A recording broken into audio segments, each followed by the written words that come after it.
क्या काम था पागल लड़की। पिछले आधे घंटे से तुम्हें यूं ही पत्थर बने बैठे देख रहा हूँ। कुछ बोलोगी तो पता चलेगा ना। देखो 11 बज चुके हैं और सुबह 5 बजे मुझे उठना है। वो घड़ी पर समय देखते हुए जम्हाई लेते सामने बैठी उस लड़की को देखने लगा जो उसके कमरे में आ तो चुकी थी, लेकिन अब उंगलियां चटकाए जा रही थी।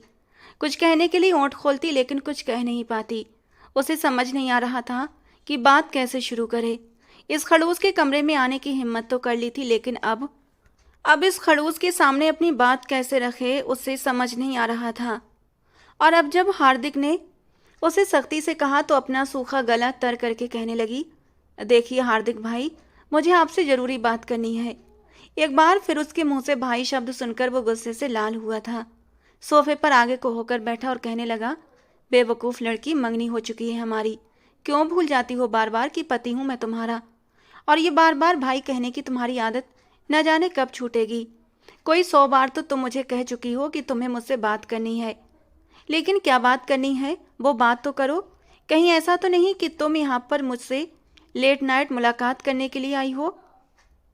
देखो, इस वक्त तो अंधेरा होते ही हम लड़कों के, खासकर हम फौजियों के जज्बात कुछ ज़्यादा ही भड़क जाते हैं अंदर सीने में, और न जाने कहाँ कहाँ एक आग सी भड़क उठती है। जी चाहता है अपनी इस आग को किसी तरीके से निकालें, चाहे दुश्मन पर हमले की बौछार करके या फिर अपनी नाजुक सी बीवी पर मोहब्बत की बौछार करके। इस वक्त मेरे जज्बात कुछ और ही करने पर मुझे मजबूर कर रहे हैं। अगर 5 मिनट तुम और यहाँ पर आए बाएं शाएं करती नहीं तो मैं नहीं जानता मैं तुम्हारे साथ क्या कर गुजरूंगा। हार्दिक की बात सुनकर तो नित्या के रहे सहे हवास भी जवाब देने लगे। कहाँ वो नाजुक सी लड़की, ऐसा लग रहा था जैसे किसी सूखी तीली में जान डाल दी गई हो, और कहाँ वो एक आर्मी ऑफिसर, बॉडी बिल्डर। वो तो मुश्किल से उसके कंधों तक भी नहीं आती थी। एक ही सांस में आंखें बंद करके कहने लगी, हार्दिक भाई, मुझे अभी शादी नहीं करनी। मैं अभी इस रिश्ते के लिए बहुत छोटी हूँ। डॉक्टर कहती है अगर आपने मुझसे शादी कर ली और मेरे पास आ गए तो मैं मर जाऊंगी। प्लीज़ प्लीज़ आप इस शादी को रुकवा दें। मंगनी हो तो गई ना, अब आपको और क्या चाहिए।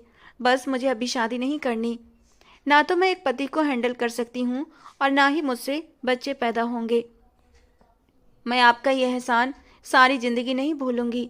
प्लीज़। वो एक ही सांस में बोलती जा रही थी और उसके मुंह से ये शब्द सुनकर हार्दिक को हैरत हुई थी। सब कुछ बोलने के बाद उसने आंखें खोली तो हार्दिक के चेहरे पर कोई भी भाव नहीं था। कहने लगा, ये कैसी बेवकूफ़ी भरी बातें कर रही हो तुम। मंगनी हुई है तो शादी तो ज़रूर होगी, ये कोई नई बात तो नहीं। मंगनी के बाद शादी होती है। ये अलग बात है कि शादी मैंने अगले हफ्ते की रखी थी, वो कुछ मेरी पर्सनल प्रॉब्लम्स थी इसलिए। लेकिन इसका ये मतलब नहीं कि शादी मैं अभी नहीं कर रहा। और किसने कहा कि तुम अभी छोटी हो। अभी 2 हफ्ते पहले तो तुम अपनी 19वीं बर्थडे मना रही थी, और 19 साल की लड़की कोई छोटी बच्ची नहीं होती। हट्टी कट्टी तो तुम मुझे दिख रही हो। खाना पीना भी ठीक है तुम्हारा, एक वक्त में खाने बैठो तो 10 लोगों का खाना एक अकेले खा जाती हो। और शादी के लिए भी तुम बिल्कुल परफेक्ट हो। और दादी जी ने जैसा कहा है तुम्हारी शादी इसी इसी आने वाले हफ्ते में होगी तो इसी हफ्ते में होगी। रही बात मुझे झेलने की, तो हर पत्नी ही अपने पति को झेलती है, तो तुम्हें भी झेलना पड़ेगा और मेरे बच्चे भी पैदा करने पड़ेंगे। वो अपने शब्दों पर जोर देता बोलकर उठकर खड़ा हुआ था। नित्या भी घबरा कर उठी। उसे लगा कि हार्दिक को वो कुछ भी कहेगी तो वो उसकी बात मान जाएगा, लेकिन ये तो एक नंबर का खड़ूस था। शादी के नाम से तो पहले ही उसे डर आ जाता था। अभी तक उसके दिमाग में यही बातें घूम रही थीं कि बस शादी के बाद पत्नी को पति के कपड़े प्रेस करना पड़ते हैं, उसके सारे काम करने होते हैं, उसके लिए मजे मजे के खाने बनाने पड़ते हैं। लेकिन उसकी सहेली ने तो कुछ और ही बताया था कि अरे डफर, ये सब कुछ तो दिन में होता है और सबके सामने होता है, लेकिन जैसे ही रात होती है सब अपने अपने कमरों में जाकर सो जाते हैं, कमरे को लॉक लग जाता है। उसके बाद एक जवान मर्द अपनी बीवी के साथ क्या करता है तुम्हें पता भी है। अपनी सहेली की बातें सुनकर वो कहने लगी, अरे करना क्या है, इतना तो मुझे भी पता है कि दोनों एक ही बिस्तर पर सोते हैं और पति अपनी पत्नी को बाहों में भरता है, उसे प्यार करता है। इतना तो मुझे भी पता है और मैंने पढ़ा भी है कि दोनों एक दूसरे के साथ रिश्ता भी बनाते हैं। तो इसमें प्रॉब्लम क्या है, ये तो हर पति पत्नी ही करते हैं। और फिर मैंने इंग्लिश मूवी में भी देखा है कि हस्बैंड अपनी वाइफ को अपनी बाहों में इतनी प्यार से भरते हैं और सीने से लगाकर सो जाता है, और इसके अलावा छोटी मोटी शरारतें भी करता है। यहाँ इधर होठों पर किस करता है और बस फिर दोनों एक दूसरे के गले में बाहें डालकर सो जाते हैं। उसकी ये बात सुनकर उसकी सहेली ने एक जोरदार थप्पड़ उसके सर पर दे मारा।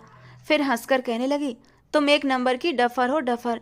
पागल कहीं की, ये सब कुछ तो वो होता है जो दिखाया जाता है, लेकिन इसके बाद जो पूरी रात हर पर्दे से आज़ाद होने के बाद पति अपनी पत्नी के वजूद पर अपनी शिद्दतें उतारते हैं ना, तो अच्छे अच्छों को दिन में तारे नजर आ जाते हैं, पसीने छूट जाते हैं। तुम तो वैसे ही इतनी नर्म नाजुक सी हो, यहाँ पर तेज हवा चले तो उड़ती हुई दूर जाकर गिरती हो। और तुमने हार्दिक भाई को देखा है, कितने हट्टे कट्टे बॉडी बिल्डर लगते हैं, ऊपर से आर्मी ऑफिसर हैं। पता नहीं तुम्हारा क्या हाल करेंगे। आर्मी ऑफिसर तो अपने उसूलों के भी बड़े सख्त होते हैं। यहाँ तो नित्या को हार्दिक के साथ होने वाले इस शादी से कोई मसला नहीं था, लेकिन जैसे जैसे उसकी सहेली उसे ये बातें बता रही थी, उसे अपनी जान निकलती हुई महसूस हो रही थी। अरे, मेरे कजन की शादी भी एक ऐसे ही आर्मी ऑफिसर के साथ हुई थी, वो भी तुम्हारी तरह बिल्कुल दुबली पतली सी, और उसका पति एकदम बॉडी बिल्डर था। जानती हो फिर क्या हुआ था? मेरी बड़ी बहन के साथ उसकी बड़ी पक्की दोस्ती थी। उसने जो कुछ भी मेरी बहन को बताया था, मैंने वो सारी बातें छुप छुप कर सुन ली थी। बेचारी को उसने पहली रात बिल्कुल भी नहीं छोड़ा। 3-3 बार उसने उससे अपना हक वसूल किया था। सोचो जरा, एक ही रात में 3-3 बार। वो बेचारी मना करती रही, लेकिन वो कहने लगा, अब अगर मैं तुम्हें छोड़ दूं तो फिर सारा काम खराब हो जाएगा। मैं क्या करूं, मेरा मन ही नहीं भर रहा। और फिर देखो, 6 महीने बाद मैंने घर आना है। मैं चाहता हूं तुम जल्द से जल्द मेरे बच्चे की माँ बनो और मेरी ख्वाहिश को भी हर रात पूरा करो। वो बेचारी तो पहली रात ही अस्पताल पहुंच चुकी थी, और तो और मेरी कजन तो ये भी बता रही थी कि उसे तो डॉक्टर ने स्ट्रेच भी लगाई थी। मैंने सब कुछ सुना था। इतने बेरहम होते हैं ये आर्मी वाले। और तुम, मुझे तो लगता है तुम तो सीधा ऊपर ही पहुंच जाओगी। रिसेप्शन की जगह तुम्हारा कल श्राद्ध हो रहा होगा। इन बातों ने उसे ऐसा डराया कि नित्या की तो जान ही निकल चुकी थी। अब तो हार्दिक के साए से भी उसे डर लगने लगा था। वो तो वैसे ही पूरे घर में दंदनाता फिरता था। जब भी छुट्टी लेकर घर आता, सब पर हुक्म चलाया करता। सबसे ज़्यादा उसके हाथ में नित्या ही आया करती थी। पढ़ाई को लेकर वो वैसे काफ़ी सख्त था। वो तो उसे कान पकड़वाकर उठक बैठक करवाने से भी बिल्कुल परहेज नहीं करता था। शादी को लेकर वो बेहद घबरा चुकी थी, और ऊपर से डॉक्टर ने तो वैसे ही उसे और डरा दिया था। हार्दिक उसके सामने सीने पर बाजू बांधे खड़ा उससे सवाल पर सवाल कर रहा था कि बताओ, ये सब बातें कहाँ से सुनकर आ गई हो तुम? 1 हफ्ते के बाद हमारी शादी है, और अब तुम्हें याद आया कि तुम्हें ये शादी नहीं करनी? बताओ वजह क्या है इसके पीछे? वो कड़ी नज़रों से उसे देखकर कह रहा था, और वो डरते डरते कहने लगी, मैं अभी बहुत छोटी हूँ। डॉक्टर कहती है कि अगर मेरा पति मेरे करीब आएगा और मेरे साथ सुहागरात। कहते कहते उसने अपनी जीभ दांतों तले दबाई थी। हाँ हाँ बोलो, आगे बोलो, मैं सब कुछ सुन रहा हूँ। फिर आगे क्या? फिर यही, डॉक्टर ने कहा अगर पति मेरे बहुत करीब आएगा तो मैं जिंदा नहीं बच पाऊंगी। वो जिस अंदाज में बोल रही थी, हार्दिक उसकी कुछ कुछ बातों को समझ चुका था। आखिर उसने भी दुनिया देख रखी थी। होठों पर एक शैतानी मुस्कुराहट आई थी, और अंदर के जज्बात भी भड़क चुके थे। उसने अपना निचला होंठ काट कर उसकी तरफ देखा, फिर दरवाजे की ओर बढ़ा और दरवाजे को अंदर से लॉक कर दिया। ये देखकर नित्या बुरी तरह घबरा चुकी थी। आपने ये डोर क्यों लॉक कर दिया? लेकिन उसने नित्या की बात जैसे सुनी ही नहीं। आराम से दरवाज़ा बंद करने के बाद वो उसके सामने आकर खड़ा हुआ था। फिर कहने लगा, तुम मेरी बीवी हो। मैं जानता हूँ तुम्हारे साथ मुझे अपनी ज़िंदगी की शुरुआत कैसे करनी है।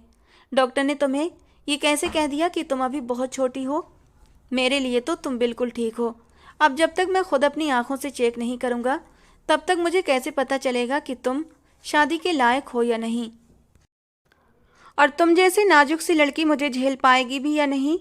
वैसे यकीन करो मेरा, तुम एक बार चेक कर लूँ और मुझे पूरी तरह यकीन हो जाए कि अभी तुम शादी के लायक नहीं हो, तो मैं शादी को 2-3 साल तक के लिए भी टाल सकता हूँ।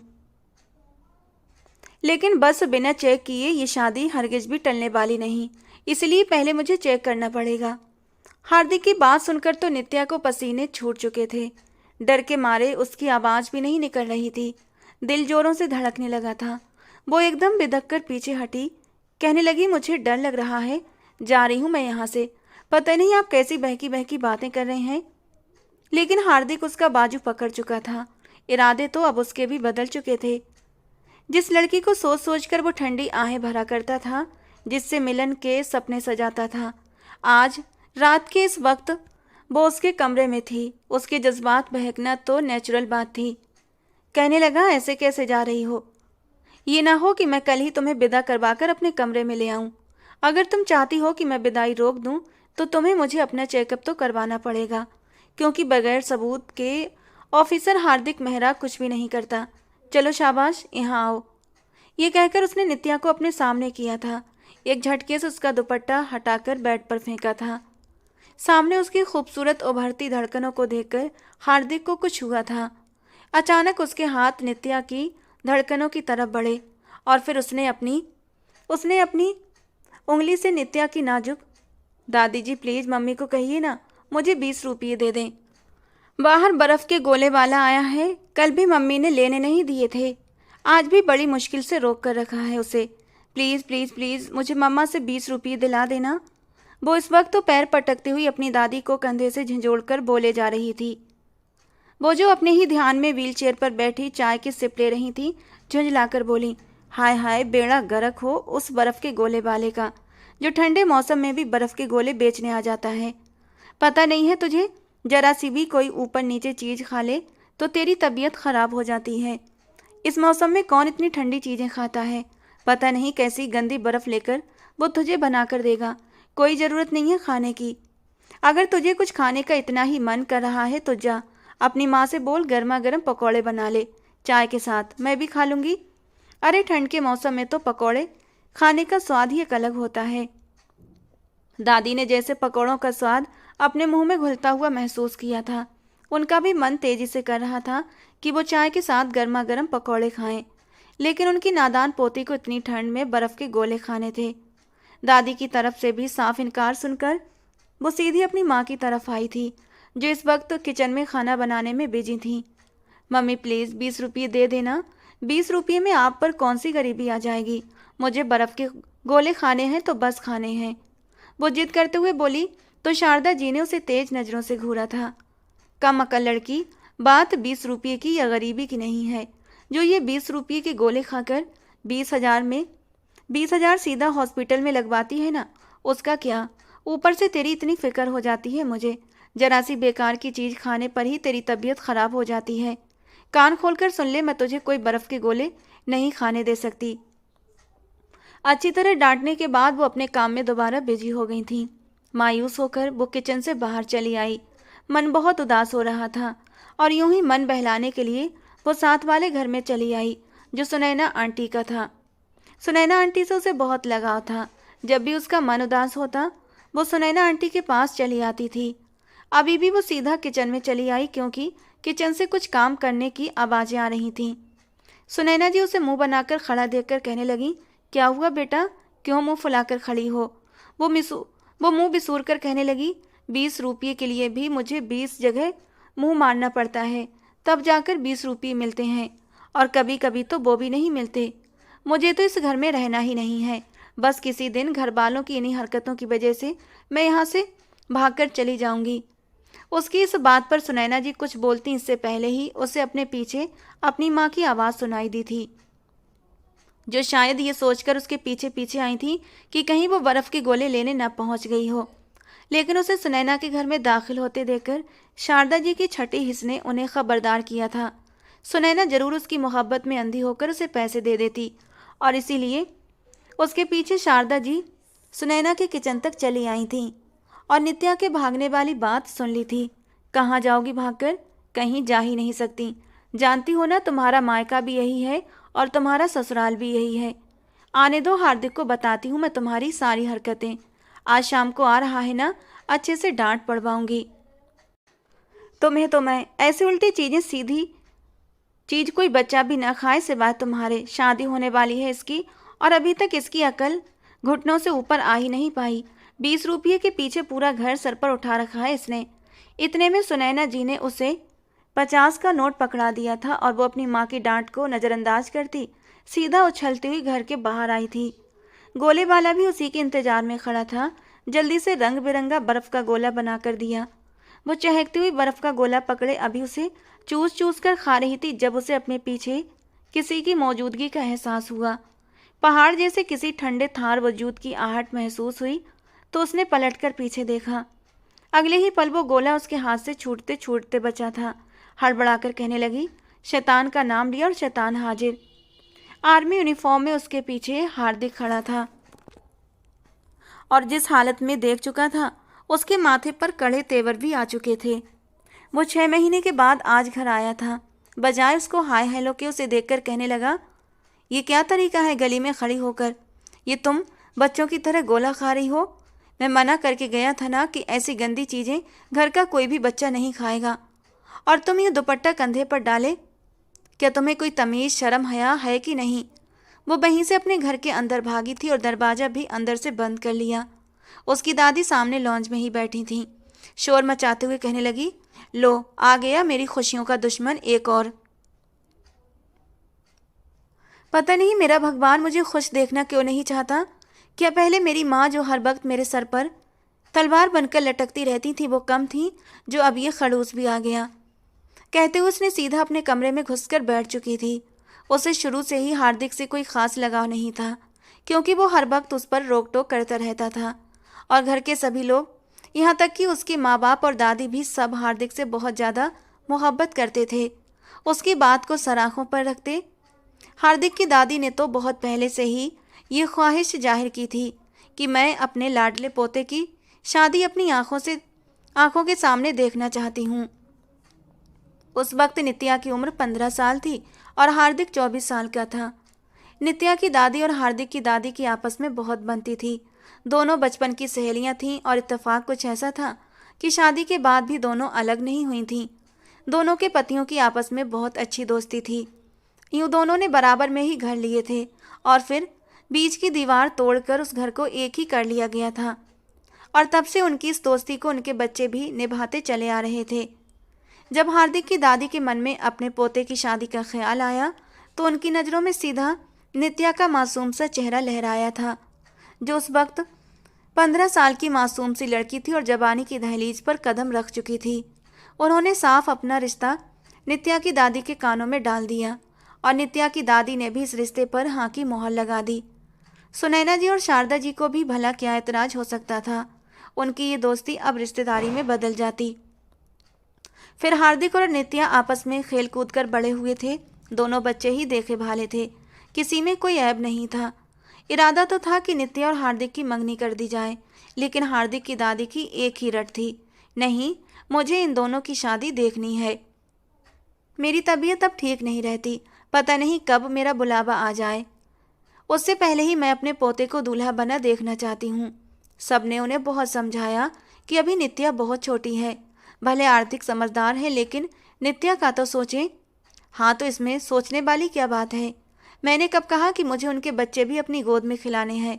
बस शादी ही तो देखनी है तो दोनों की शादी कर दो। विदाई का क्या है, बाद में कर देना जब नित्या बड़ी हो जाए। और यूँ हार्दिक की दादी की जिद को देखते हुए दोनों के घर वालों ने हथियार डाल दिए थे और यूँ बचपन में ही नित्या की शादी हार्दिक से कर दी गई थी। लेकिन अब बात बात पर उसकी डांट और रोक टोक करने से उसे उलझन सी होने लगी थी।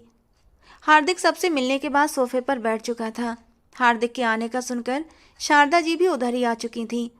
दादी का तो बस नहीं चल रहा था कि उसे अपनी गोद में बिठा लें। वो उसकी नज़र उतार रही थीं, उसकी बलाएं ले रही थीं और पूछ रही थीं कि बेटा इस बार ज़्यादा छुट्टियां लेकर आए हो ना? तो वो बताने लगा कि जी दादी, इस बार 2 महीने की छुट्टियां लेकर आया हूँ आपकी मजबूर करने पर। अब आप मुझे ये तो बताएं कि आपने मुझे इतनी ज़्यादा छुट्टियां करने को क्यों कहा है? उसकी बात पर दादी हल्के से मुस्कुरा दी, क्योंकि उनके दिमाग में अब कुछ और ही चल रहा था। वहीं हार्दिक के दिमाग में बार बार नित्या का सरापा घूम रहा था। इन 6 महीनों में उसके वजूद में काफ़ी बदलाव आए थे।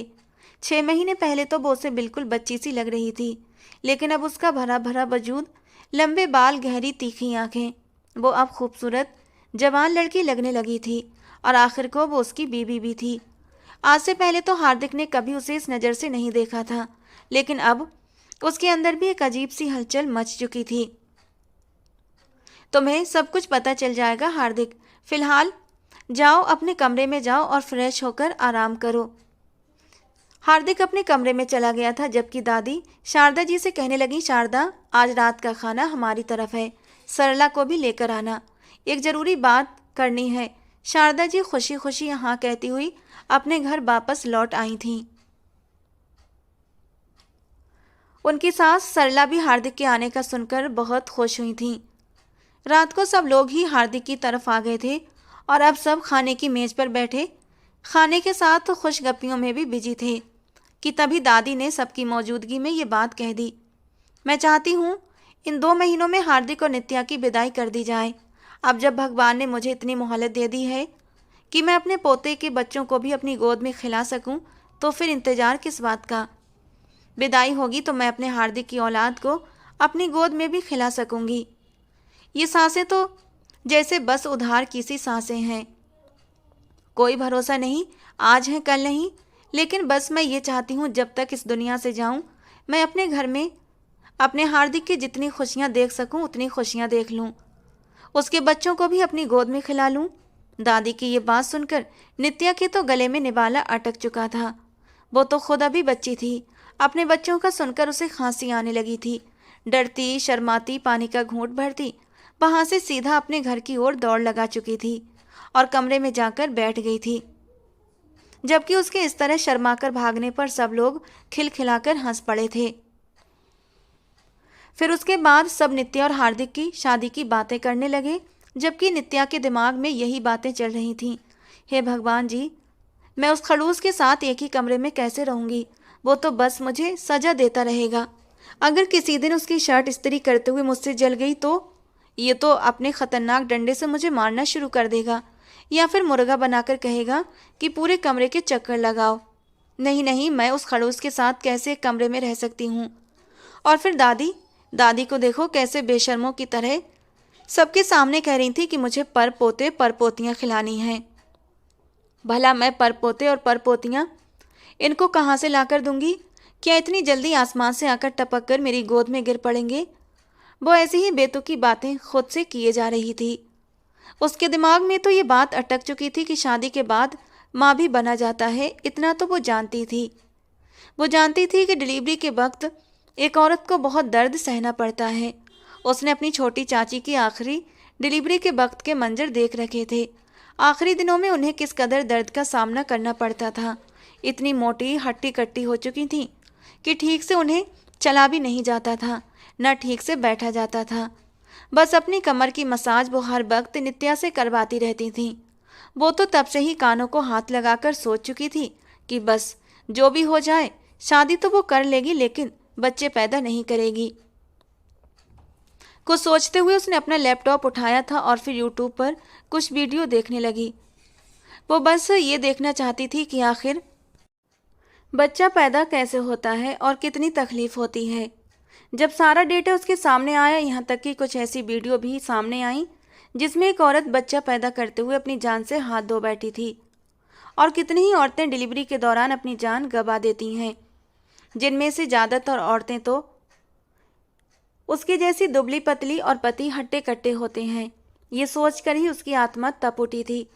उसने लैपटॉप बंद करके रख दिया और वहीं फूट फूट कर रोने लगी। शारदा जी उसे दूध का गिलास देने के लिए कमरे में आई तो उसे यूं रोता देखकर परेशान हो चुकी थीं। कहने लगी, क्या बात है बेटा, रो क्यों रही हो?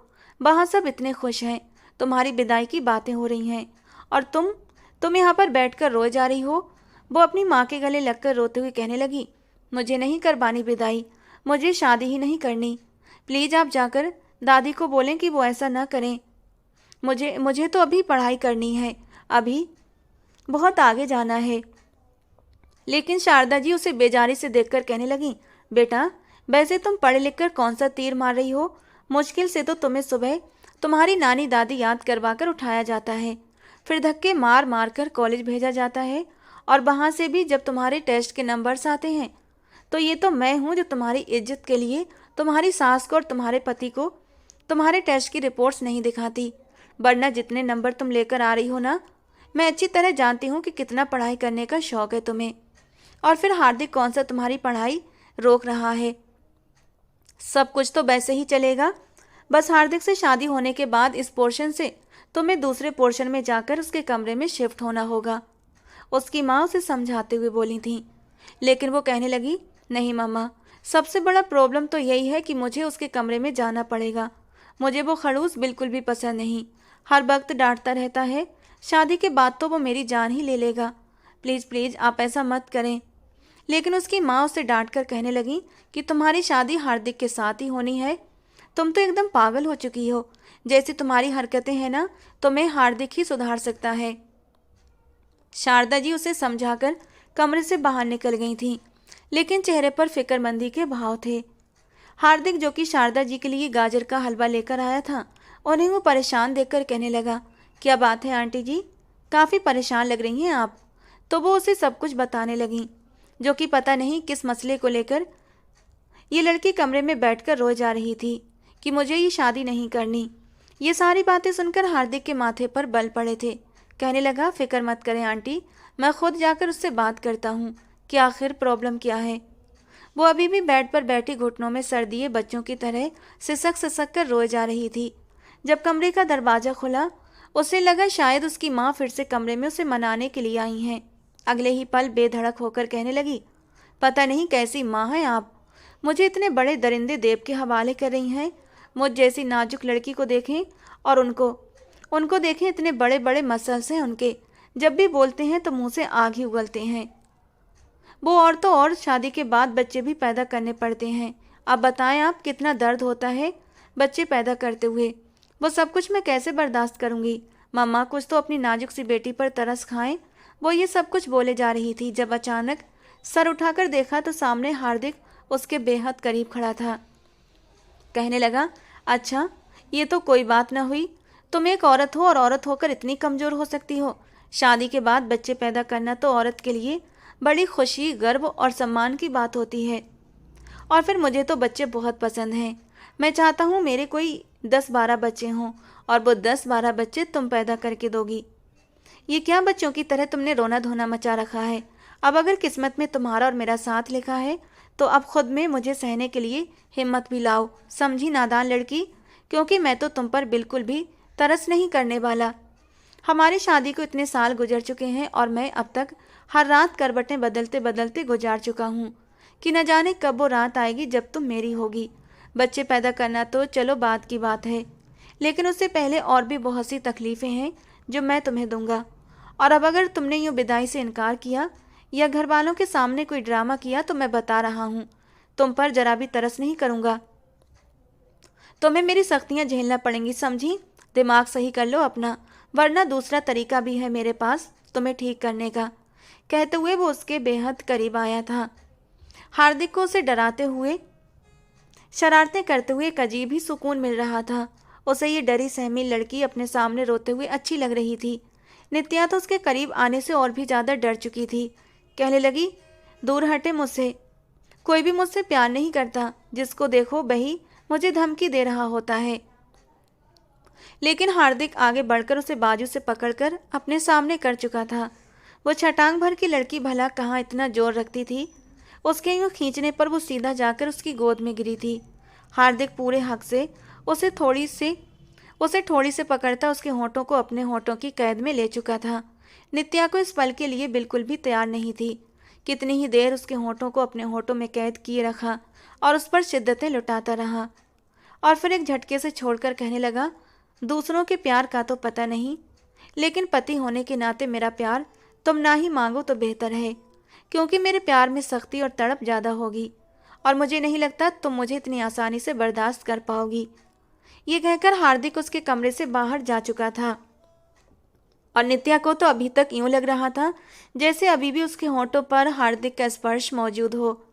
वो कितनी ही देर तक अपने होंठों पर हाथ रखकर बैठी दरवाजे को देखती रही जहां से हार्दिक जा चुका था। उस रात उसे बिल्कुल भी नींद नहीं आई। बार बार हार्दिक का सोचकर उसके पेट में बल पड़ रहे थे, जब साथ ही उसके पेट में दर्द भी होना शुरू हो चुका था। वो पेट पर हाथ रखकर उलझन खाकर उठ बैठी। उस वक्त शारदा जी के कमरे में भी नहीं जा सकती थी। 1 महीने से ऊपर हो चुका था और उसे अभी तक पीरियड भी नहीं आए थे। उसके दिमाग में तरह तरह की बातें घूमने लगीं। खुद ही मुंह में बड़बड़ाकर कहने लगी, हे भगवान जी, कहीं मैं प्रेग्नेंट तो नहीं हो गई, क्योंकि पीरियड तो तभी मिस होते हैं जब कोई लड़की प्रेग्नेंट होती है।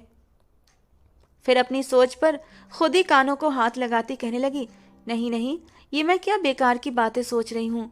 मैं तो आज तक कभी किसी मर्द के करीब भी नहीं गई, और वो मेरा खड़ूस सा पति, वो तो वैसे ही मुझे काट खाने को दौड़ता है। फिर भला मुझे पीरियड क्यों नहीं आ रहे, और ये पेट में दर्द क्यों हो रहा है। अब अचानक से उठने वाले पेट के दर्द ने उसे और भी बेचैन कर दिया था। अगली सुबह जब वो अपनी माँ से इस बारे में बात करने का सोचने लगी तो शारदा जी पहले ही घर की जिम्मेदारियों में बिजी थीं। नाश्ता बना रही थीं और उसके बाद उन सब ने मिलकर शॉपिंग करने के लिए भी जाना था। माँ को बुरी तरह कामों में बिजी देखकर बात करने का इरादा छोड़ दिया और फिर वो सीधा वहाँ से कॉलेज गई थी। और जब उसने अपनी दोस्त को इस बारे में बताया तो वो कहने लगी, अरे यार, फिक्र करने की क्या ज़रूरत है, मेरी अपनी एक आंटी गायनेकोलॉजिस्ट हैं, मैं तुम्हें उनके पास ले जाऊंगी। थोड़ा बहुत मसला होगा तो वो चेक करने के बाद तुम्हें दवा दे देंगी और सब कुछ ठीक हो जाएगा। हो जाता है कभी कभी ऐसा कि पीरियड मिस हो जाते हैं। वैसे भी जिस कदर तुम इन दिनों परेशान हो ना, कभी कभी टेंशन से भी डेट ऊपर नीचे हो जाती है। कॉलेज के बाद वो दोनों टैक्सी में बैठकर सीधा गायनेकोलॉजिस्ट के क्लिनिक आ चुकी थीं। जब डॉक्टर उसका चेकअप करने लगी और फिर उसके चेहरे पर परेशानी देखी तो बड़े प्यार से पूछने लगी, बेटा, अगर तुम यूं ही परेशान रहोगी तो पीरियड्स तो खराब ही होंगे। बताओ क्या परेशानी है तुम्हें, मैं तुम्हारी ज़रूर हेल्प करूंगी। डरते डरते नित्या उसे सब कुछ बता चुकी थी कि उसे अपने खड़ूस पति से किस कदर डर लगता है। कुछ वो थी भी दुबली पतली और फिर वो अपने मोबाइल से हार्दिक की तस्वीरें भी उस लेडी डॉक्टर को दिखा चुकी थी। कहने लगी, देखिए भला, मुझ जैसी मासूम ने न जाने कौन से पाप कर डाले हैं जो घर वाले मुझे इस हट्टे कट्टे बॉडी बिल्डर आर्मी ऑफिसर के हाथों सौंप रहे हैं। आर्मी वालों से तो मुझे वैसे भी डर लगता है। पता नहीं कौन सी लड़कियां होती हैं जिनको आर्मी ऑफिसर हीरो लगते हैं। मुझे तो ये बंदे खाने वाली कोई बला लगते हैं। डॉक्टर ने जब हार्दिक को देखा तो वो भी उसकी पर्सनालिटी से इम्प्रेस हो चुकी थी। वाकई वो बेहद हसीन और खूबसूरत पर्सनालिटी रखने वाला था, लेकिन साथ ही साथ उसके दिल में और भी डर बना।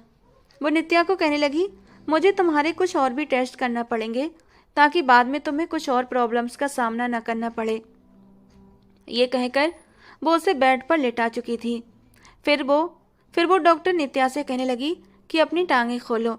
नित्या को शर्म भी आ रही थी, लेकिन जैसे जैसे डॉक्टर उसे कह रही थी वो करती जा रही थी। डॉक्टर ने जब उसके वजूद के नाजुक हिस्से का चेकअप किया तो वो सोच में पड़ गई। फिर कहने लगी, देखो, अगली बार अपने पति को ही लेकर मेरे पास आना। तुम्हारा वजूद तो बेहद छोटा है और इस वजूद के साथ तुम तो बिल्कुल भी शादी नहीं कर सकती। अगर ऐसे ही तुम अपने पति के करीब गई और जैसा कि तुम बता रही हो कि तुम्हारे पति बड़े सख्त मिजाज के जुनूनी टाइप के इंसान हैं, पहली बार में ही उसने तुम पर रहम नहीं किया तो तुम्हारे लिए आगे खतरा हो सकता है। जिस तरीके का तुम्हारा केस है ना, इसी केस में लड़कियों के साथ होता है कि उन्हें पहली रात ही अस्पताल में एडमिट होना पड़ता है। डॉक्टर की बात सुनकर वो बुरी तरह घबरा चुकी थी। वक्त भी काफ़ी हो चुका था। अगर जरा सी भी देर हो जाती तो हार्दिक एक बार फिर उसके सर पर खड़ा हो जाता। उसने डॉक्टर की बात समझी और फिर उसके क्लिनिक से बाहर निकल कर आई थी, लेकिन अब तो उसकी परेशानी पहले से भी ज़्यादा बढ़ चुकी थी। दूसरा, उसकी सहेली ने तो और ही उसे डरा दिया था। घर आकर उसने एक बार फिर शारदा जी को सारे कामों से फ्री करवाकर अपने कमरे में लेकर आई थी और फिर कहने लगी, जब देखें बस कामों में लगी रहती हैं आप, कभी ये काम तो कभी वो काम। कभी अपनी बेटी पर ध्यान दे दिया करें। इस घर में आप सबकी केयर करती हैं, सिर्फ मेरी नहीं। शारदा जी अपने दुपट्टे से हाथ पोंछते हुए कहने लगी, क्या करूं बेटा, करना पड़ता है।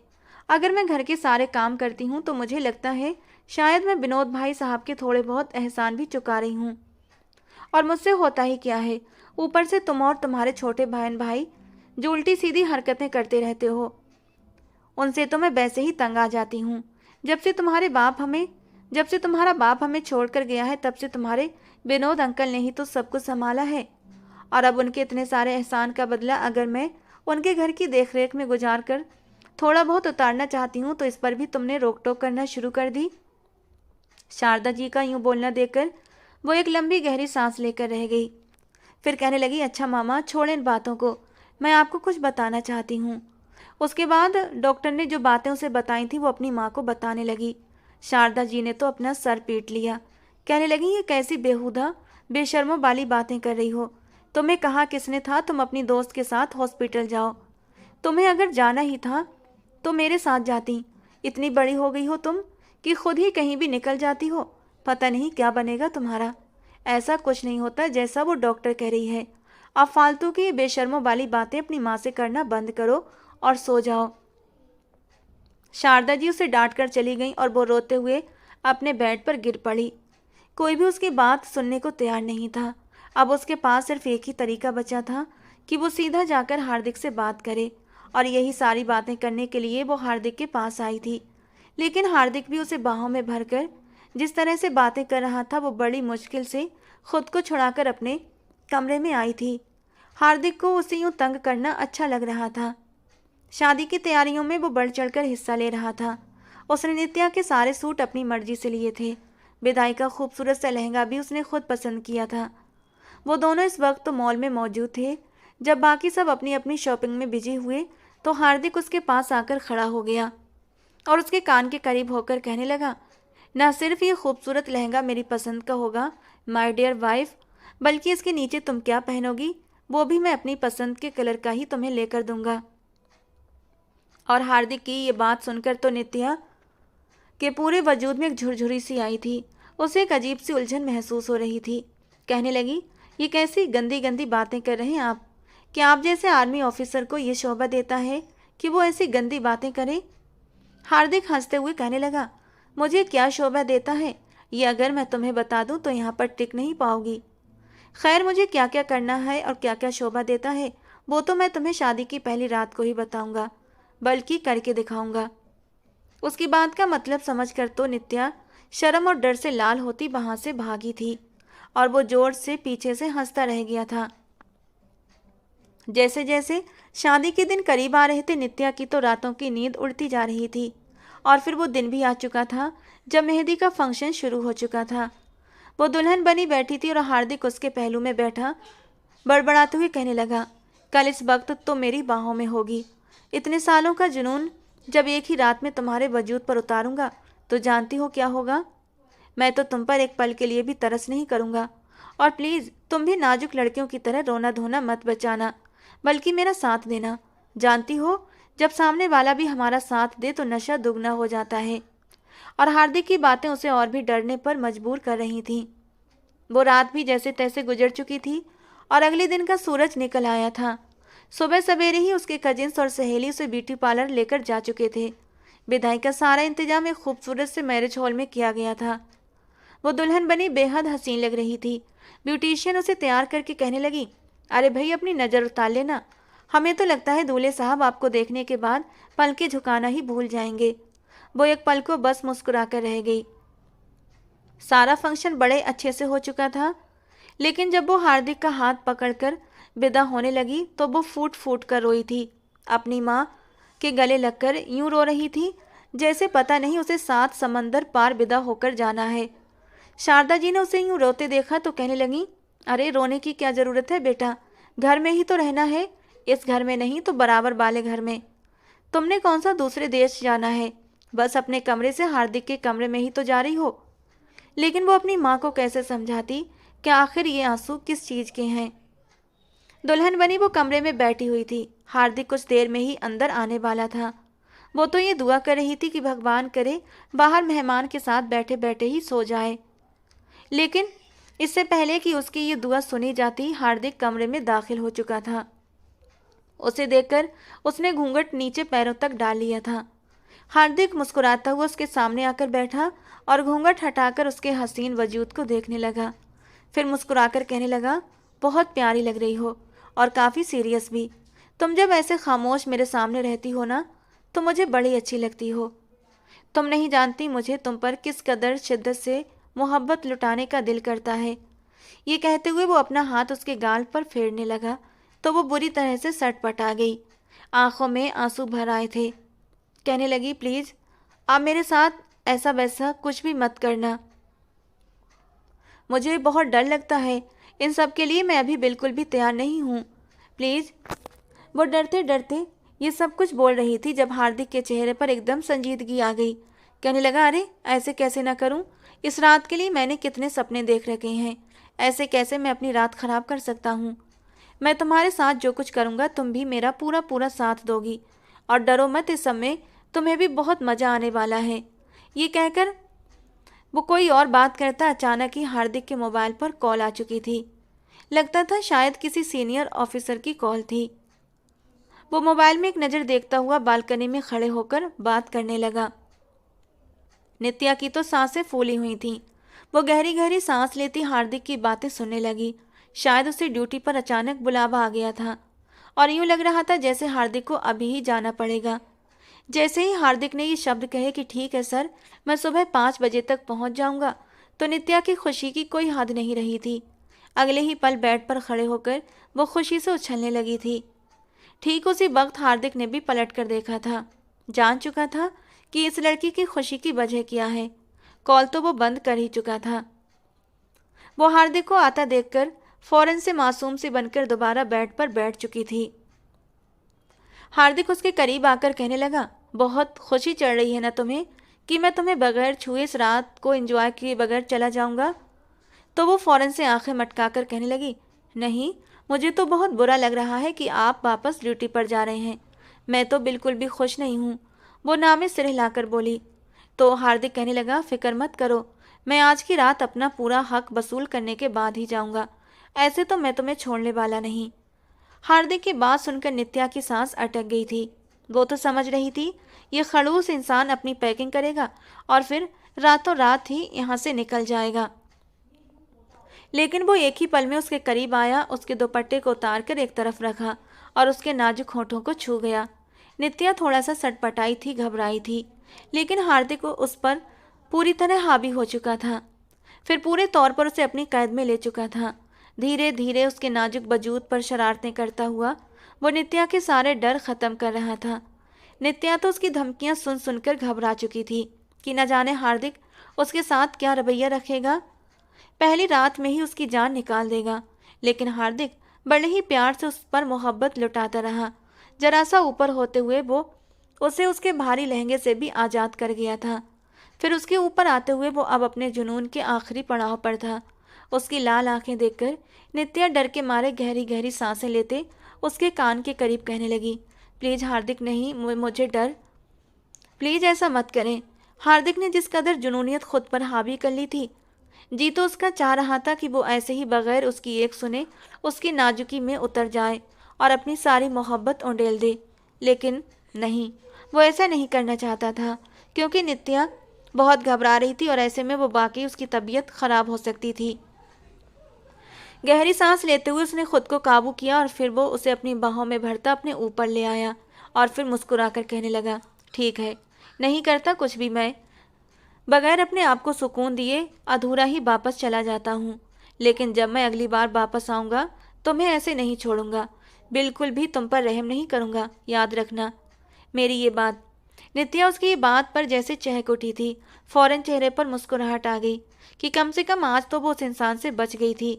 वो जल्दी से मासूम बनकर बेड से उठ चुकी थी और फिर दूसरी तरफ लेटकर सोने लगी। तो हार्दिक ने उसके बाजू से पकड़कर उसे उठाया। कहने लगा, ओ हेलो मैडम, जाकर नहाकर फ्रेश कौन होगा, ये भी अब मैं बताऊंगा। तो वो थोड़ा हड़बड़ा चुकी थी, लेकिन फ्रेश होने की क्या ज़रूरत है, हमने तो सुहागरात मनाई ही नहीं। मासूमियत से कहते हुए वो हार्दिक के दिल के तारों को छेड़ रही थी। वो उसके करीब होता उसके नाजुक से लबों को अपनी उंगली के पोरों से छूते हुए कहने लगा, पूरी ना सही लेकिन आधी तो मनाई है ना, अब जाओ जल्दी से जाकर फ्रेश हो जाओ। वो मुंह बनाती हुई बाथरूम में जाकर बंद हो गई थी। जब फ्रेश होकर वापस आई तो हार्दिक भी फ्रेश हो गया था और फिर उसे लगा कि वो लंबी तान कर सो जाएगी, क्योंकि काफ़ी वक्त हो चुका था। इससे पहले कि वो एक बार फिर नींद की वादियों में उतरती, हार्दिक उसे फिर झंझोड़कर उठा चुका था।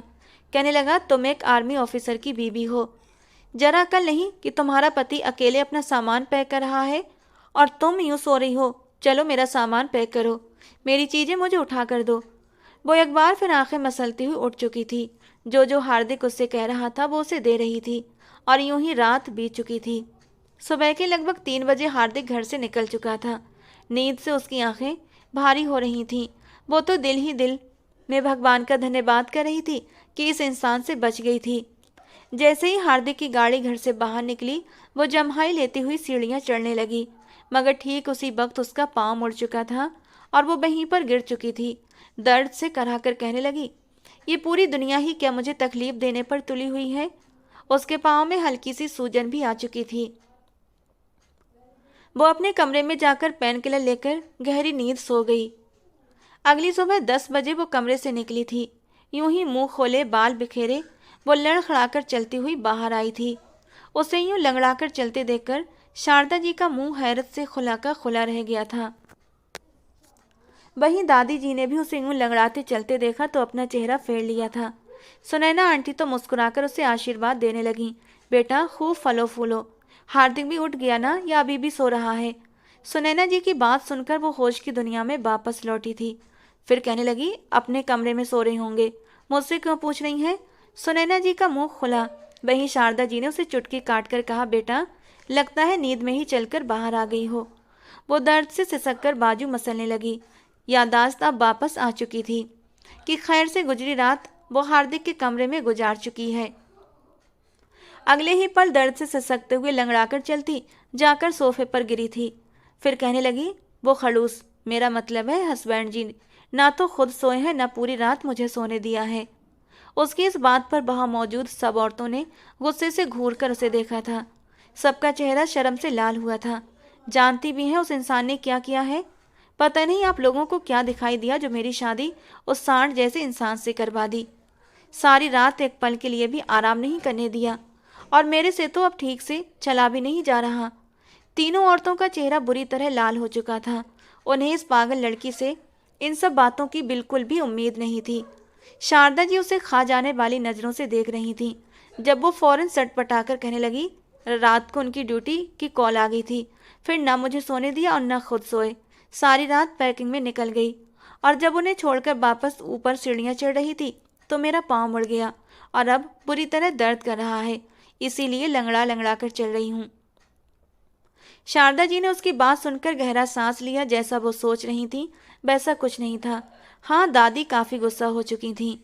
अरे ये क्या बात हुई भला? सिर्फ 20 दिन गुजरे हैं और ये वापस ड्यूटी पर चला गया। मैं अभी बात करती हूँ उससे। नई नवेली दुल्हन को छोड़कर भला यूँ कौन जाता है? वो उसे कॉल करने लगी लेकिन फ़ोन बंद जा रहा था। शादी के बाद भी नित्या वापस कॉलेज जाने लगी थी लेकिन बार बार उसे अब हार्दिक की कमी महसूस हो रही थी। सिर्फ कुछ पल उसने उसके साथ गुजारे थे लेकिन अब उसे हार्दिक का स्पर्श, हार्दिक के गुस्से में छुपा हुआ प्यार और उसकी शरारतें याद आ रही थीं। बार बार जी चाहता कि वो हार्दिक को कॉल करे। घर में सभी हार्दिक को कॉल करके उससे बात करते रहते थे। वो तो साफ कह रहा था कि उसे आने में 5 महीने लग जाएंगे। लेकिन ये सब सुनकर पहली बार उसे खुशी महसूस नहीं हुई थी, बल्कि उल्टा वो दुखी हो गई थी। हार्दिक को गए हुए 1 महीना गुजर चुका था। एक दिन जब वो कॉलेज से उटपटांग चीजें खाकर घर आई तो घर आते ही उसका मैदा खराब हो चुका था। बार बार उल्टियां करने लगी। कहने लगी, पेट में दर्द हो रहा है। दादी ने तो फौरन उसकी पीली पड़ती रंगत को देखकर कह दिया, लगता है मेरा परपोता या परपोती आने वाले हैं। इतना सुनना था कि नित्या की तो सांसें ही रुक गई थीं। कहने लगी, ये कैसे कह सकती हैं आप दादी? वो कहने लगी, अरे मैंने अपना ये सर धूप में सफ़ेद थोड़ी किया है। जैसे तेरी हालत है साफ साफ दिख रहा है कि खैर से तू माँ बनने वाली है। मैं तो कहती हूँ मेरे हार्दिक को भगवान जुड़वा बच्चे दे और मैं उनको अपनी गोद में खिला कर जाऊँ। ये सुनकर नित्या को चक्कर से आने लगे थे। कमरे में बैठकर वो फूट फूट कर रोने लगी। हार्दिक की याद में तो वैसे उसका दिमाग हिल चुका था। उसने पहली बार हार्दिक को कॉल की थी। हार्दिक भी जैसे उसी की कॉल के इंतजार में बैठा था।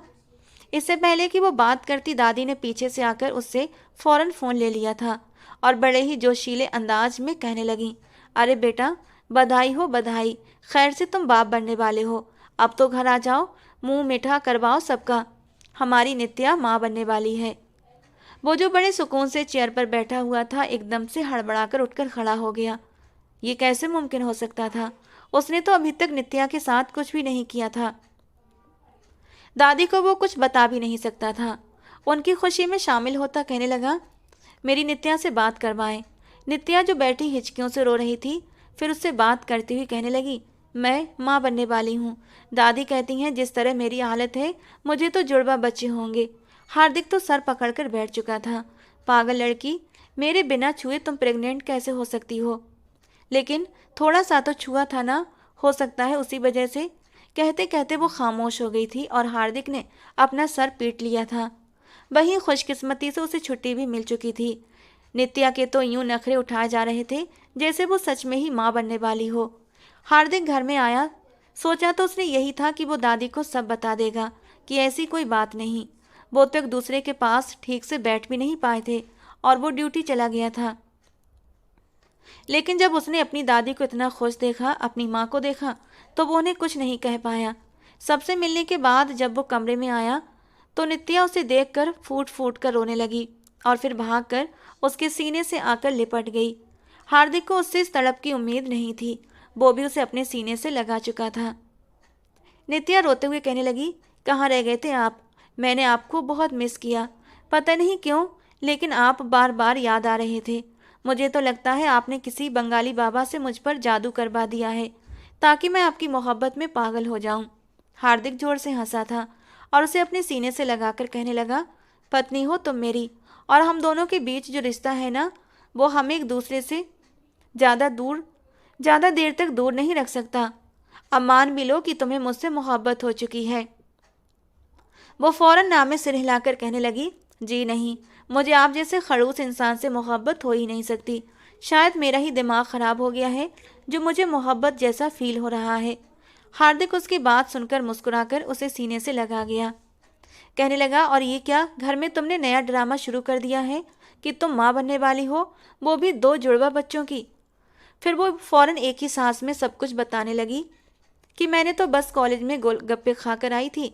3 प्लेट गोलगप्पे खाने के बाद घर आने पर मुझे वोमिटिंग शुरू हो गई और दादी तो पता नहीं क्या से क्या समझ बैठी हैं। अब तो मुझे भी यही लगने लगा है कि शायद सच में मैं माँ बनने वाली हूँ। उसकी बात सुनकर हार्दिक उसे कमर से खींचकर अपने साथ लगा चुका था। नित्या की तो सिसकी निकल चुकी थी। कहने लगा, ऐसे कैसे तुम माँ बन गई हो? मैं तो तुम्हारे साथ कुछ भी नहीं कर पाया हूँ अभी तक। तुम्हें पूरी तरह से अपना हक भी वसूल नहीं किया। लेकिन अब दादी इतना खुश हैं, माँ बनने पर तो उनकी खुशी को फीका नहीं करना चाहिए। क्यों ना सच में हम दोनों उनको ये खुशी भी दे दें। नित्या के अंदर भी एक हलचल सी मची हुई थी, क्योंकि हार्दिक के पहले स्पर्श के बाद खुद ही उसके अंदर ये जज्बात भड़कने लगे थे कि उसका पति उसके करीब आए, उसके साथ रोमांस करे, वो उससे प्यार करे। हार्दिक को लेकर उसके जज्बात भड़कने लगे थे। इस बार हार्दिक जब उसके करीब आने लगा तो उसने कोई विरोध नहीं किया था। बस एक डर था कि पहली बार जब पति करीब आया तो न जाने क्या होगा। लेकिन इस कदर मोहब्बत के साथ हार्दिक उसके वजूद में उतरता चला गया कि हर डर, हर खौफ निकलता चला गया था। वो खुशी से अपना आप हार्दिक को सौंप चुकी थी और वो उसे बाहों में जकड़कर अपनी शिद्दतें उस पर लुटा रहा था। अगली सुबह जब वो उठी तो शर्माई शर्माई सी खुद को आईने में देख रही थी। उसे खुद के वजूद में काफ़ी बदलाव से महसूस हो रहे थे। उसे लग रहा था जैसे अब वो पहले वाली नित्या नहीं रही।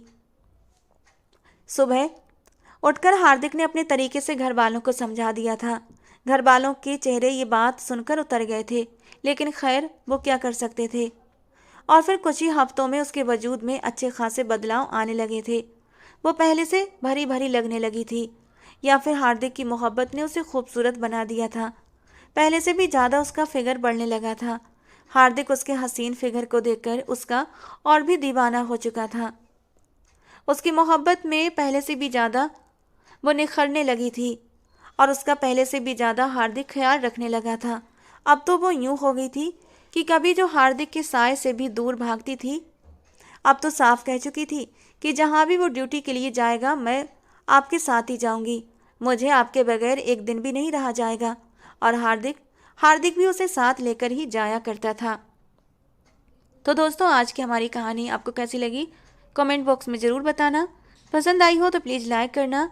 ऐसी और प्यारी प्यारी और रोमांटिक कहानियों के लिए हमारे चैनल के साथ बने रहें। मिलते हैं दोस्तों अगली किसी नई और रोमांटिक सी कहानी के साथ।